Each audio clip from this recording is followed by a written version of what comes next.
ডালিয়ার খিচুড়ির সাথে কী খাবো সেটা ভাবনা চিন্তা করতে করতে এই মাথায় আসলো যে এই মুচমুচে বেগুনটা ট্রাই করা যাক। ঠিক বেগুন ভাজাও নয়, বেগুনিও নয়, কারণ বেগুন ভাজা আর বেগুনি দুটোতেই প্রচুর অয়েল লাগে। আর আমি কিন্তু বেশিরভাগ সময়ই কিছু হেলদি অল্প তেলে বানানো জিনিসগুলোই তোমাদেরকে শেয়ার করি। বাটিতে অল্প কালো জিরে, লঙ্কা গুঁড়ো, হলুদ গুঁড়ো আর বেসন নিয়ে তার মধ্যে স্লাইস একদম সরু সরু পাতলা পাতলা করে কাটা বেগুনগুলোকে দিয়ে দিতে হবে।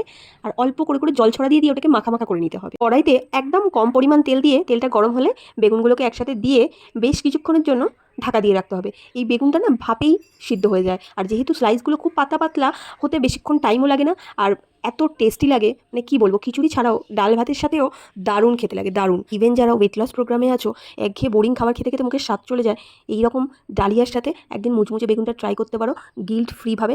দারুণ দারুণ টেস্টি, মানে মনেই হবে না যে ওয়েট লস প্রোগ্রামে আছো। অবশ্যই তোমরা ট্রাই করো আর আমাকেও জানিও যে জিনিসটা কেমন লাগলো খেতে। কেমন হয়েছে?